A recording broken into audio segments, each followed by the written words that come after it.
இன்றைய முதல் வாசகத்திலே யோனா இறைவாக்கினரை பற்றி நாம் வாசித்தோம்.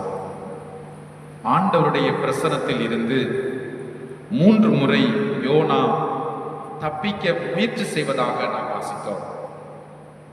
யோனா தப்பிக்க நினைத்தார் என்ற அந்த வார்த்தை நமக்கு வியப்புக்குரிய ஒரு வார்த்தையாக இருக்கிறது.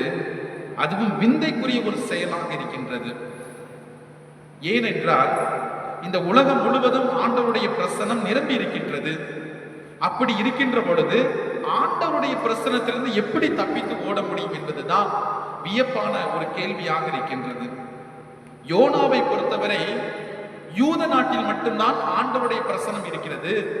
பிற இனத்தார் வாழ்கின்ற நாட்டிலே ஆண்டவருடைய பிரசனம் இல்லை என்று நினைத்துக் கொண்டுதான் வேற்று மக்கள் வாழக்கூடிய நாட்டிற்கு தப்பிச் செல்ல நினைத்தார். ஆனால் அவர் மறந்தது என்ன? அனைத்துலகிலும் பிற இனத்தவர் நாட்டிலும் ஆண்டவருடைய பிரசன்னம் எல்லா பக்கம் நிரம்பி இருக்குது என்பதை அவர் மறந்து போனார்.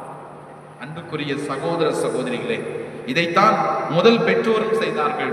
தொடக்க நூல் 3:8 நாம் வாசிக்கின்றோம். தவறு செய்த பின் முதல் பெற்றோர்கள் ஓடி ஒளிந்தார்கள் என்று பார்க்கின்றோம். ஆண்டவருடைய பிரசனத்திலிருந்து நாம் எங்கே தப்பித்து ஓட முடியும்? சங்கீத ஆசிரியர் சொல்கிறார், ஆண்டவரே, நான் பாதாளத்தில் இறங்கினாலும் அங்கே இருக்கின்றீர், விண்ணகத்திலே என் படுக்கையை வந்தெல்லாம் அங்கே இருக்கின்றீர், உமது கண்ணினின்று நான் எங்கு தப்பித்து ஓட முடியும் என்று குறிப்பிடுகின்றார். என் பிரியமான சகோதர சகோதரிகளே, நாம் எப்படி இருக்கின்றோம்? பல நேரத்திலே நாமும் ஆண்டவருடைய பிரசனத்திலிருந்து தப்பித்து விடலாம் என்று நினைக்கின்றோம். பிரியமான சகோதர சகோதரிகளே, அது மட்டும்தான் முடியாது என்பதை நாம் உணர்ந்து கொள்ள வேண்டும். இந்த உலகம் முழுவதும் ஆண்டவருடைய பிரசனம் இருக்கின்றது.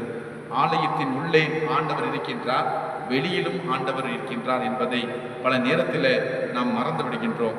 இன்றைய நற்செய்தி வாசகத்திலே நாம் பார்க்கின்ற பொழுது இந்த மனிதர்கள், அதாவது லேவியராக இருக்கட்டும், குருவாக இருக்கட்டும், ஆண்டவருடைய பிரசனத்தை ஆலயத்திலே அவர்கள் அறிந்து கொண்டார்கள். ஆனால் வெளியிலே ஒருவன் குற்றுயிராய் கிடந்த போது அவனுக்குள் ஆண்டவருடைய பிரசனம் இருக்கிறது என்பதை மறந்து போனார்கள். நாமும் பல நேரத்திலே இந்த மனிதர்களை போலத்தான் இருக்கின்றோம். ஆண்டவருடைய பிரசன்னத்திலிருந்து தப்பித்து ஓட முடியும் என்று நினைக்கின்றோம்.